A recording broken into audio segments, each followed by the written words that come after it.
ओम नमो भगवते वासुदेवाय। राधे राधे मित्रों, स्वागत है आपका अपने चैनल गुरुवाणी में। हिंदू धर्म में एकादशी के व्रत की महिमा को अनंत बताया गया है। आज के इस वीडियो में हम बात करेंगे योगिनी एकादशी के बारे में, जो भगवान विष्णु को समर्पित है। स्वयं भगवान श्री कृष्ण जी ने इस व्रत की महिमा को बताया है।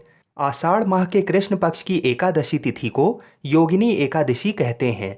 इस वर्ष योगिनी एकादशी का व्रत 24 जून को रखा जाएगा। स्वयं भगवान श्री कृष्ण जी कहते हैं कि योगिनी एकादशी का व्रत रखने वाले लोग को धरती पर सभी सुख सुविधाओं का सुख मिलता है और अंत में उसे मोक्ष की प्राप्ति होती है। धार्मिक दृष्टि से अगर देखें तो आषाढ़ का महीना बहुत ही पुण्यदायी माना जाता है। शास्त्रों में लिखा है कि योगिनी एकादशी का व्रत करने से 88,000 ब्राह्मणों को भोजन कराने के बराबर फल प्राप्त होता है। और ऐसी मान्यता है कि कुष्ठ रोग से पीड़ित व्यक्ति अगर योगिनी एकादशी का व्रत पूरी श्रद्धा के साथ करे तो उसे इस रोग से भी मुक्ति मिल जाती है। ऐसा स्वयं भगवान श्री कृष्ण जी ने कहा है। हमारे द्वारा जाने या अनजाने में किए गए सभी पापों से भी ये व्रत मुक्ति दिलाता है। कलयुग में हम सभी मनुष्यों के अंदर कहीं ना कहीं सांसारिक सुखों की इच्छा तो अवश्य होती है, और अगर ये इच्छा भगवान की कृपा से पूरी होती है तो इसमें कोई भी बुराई नहीं है। भगवान श्री कृष्ण जी कहते हैं कि योगिनी एकादशी का व्रत करने और व्रत कथा को सुनने मात्र से ही मनुष्य सांसारिक सुखों को प्राप्त कर सकता है और उसके जीवन में धन संपत्ति की कोई कमी नहीं रहती है। आज के इस वीडियो में हम आपको योगिनी एकादशी की व्रत कथा को सुनाने के बाद वाराणसी के पंचांग के अनुसार एकादशी तिथि कितने बजे से लेकर कितने बजे तक है, उस दिन शुभ मुहूर्त क्या है और व्रत का पारण कितने बजे करना है, इन सभी बातों की बिल्कुल सही जानकारी देंगे। तो अपने व्यस्त जीवन में से थोड़ा सा समय निकालकर वीडियो को पूरा अवश्य देखिए। एक बार धर्मराज युधिष्ठिर भगवान श्री कृष्ण जी से आग्रह करते हैं कि प्रभु, मुझे योगिनी एकादशी के व्रत कथा को सुनाइए। तब भगवान श्री कृष्ण जी कहने लगे, मैं पुराणों में वर्णित योगिनी एकादशी की कथा को सुनाता हूँ, उसे ध्यान पूर्वक सुनना। स्वर्गलोक की अलकापुरी नामक नगर में कुबेर नाम के राजा राज किया करते थे। वह बड़े ही नेमी धर्मी राजा था और भगवान शिव के उपासक थे। आंधी आए तूफान आए, कोई भी बाधा उन्हें भगवान शिव की पूजा करने से नहीं रोक सकती थी।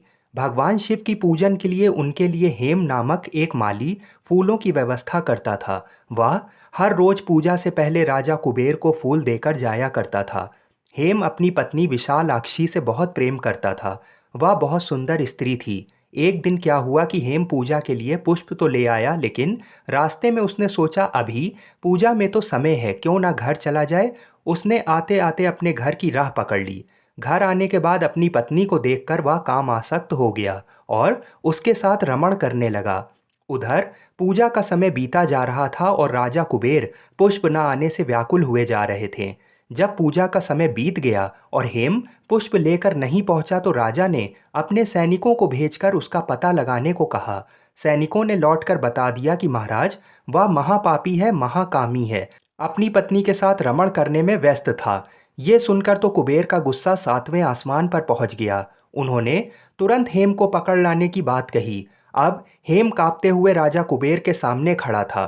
कुबेर ने हेम को क्रोधित होते हुए कहा कि हे नीच महापापी, तुमने कामवश होकर भगवान शिव का अनादर किया है। मैं तुम्हें श्राप देता हूँ कि तू स्त्री का वियोग सहेगा और मृत्युलोक में जाकर कोढ़ी होगा। अब कुबेर के शाप से हेममाली भूतल पर पहुंच गया और कोढ़ग्रस्त हो गया। स्वर्गलोक में वास करते करते उसे दुखों की अनुभूति नहीं थी, लेकिन यहाँ पृथ्वी पर भूख प्यास के साथ साथ एक गंभीर बीमारी कोढ़ से उसका सामना हो रहा था। उसे उसके दुखों का कोई अंत नजर आता नहीं दिख रहा था, लेकिन उसने भगवान शिव की पूजा भी कर रखी थी। उसके सत्कर्म ही कहिए कि वह एक दिन घूमते घूमते मार्कंडेय ऋषि के आश्रम में पहुंच गया। इनके आश्रम की शोभा देखते ही बनती थी। ब्रह्मा की सभा के समान ही मार्कंडेय ऋषि की सभा का नजारा भी था। वह उनके चरणों में गिर पड़ा और महर्षि के पूछने पर अपनी व्यथा से उन्हें अवगत कराया। जब ऋषि मार्कंडेय ने कहा कि तुमने मुझसे सत्य बोला है, इसलिए मैं तुम्हें एक उपाय बताता हूँ।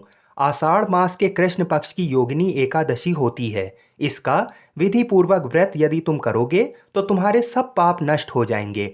अब माली ने ऋषि को साष्टांग नमस्कार किया और उनके बताए अनुसार योगिनी एकादशी का व्रत किया। इस प्रकार उसे अपने श्राप से छुटकारा मिला और वह फिर से अपने वास्तविक रूप में आकर अपनी स्त्री के साथ सुख से रहने लगा। आइए अब बात करते हैं वाराणसी के पंचांग के अनुसार एकादशी तिथि कब से कब तक है। एकादशी तिथि 23 जून को रात में 9:44 से लेकर 24 जून को रात में 11:15 तक रहेगी। सूर्योदय के समय एकादशी तिथि 24 को होने के कारण 24 जून को एकादशी का व्रत रखना सर्वोत्तम रहेगा। इस दिन शुभ मुहूर्त 11:33 से लेकर 12:27 तक रहेगा।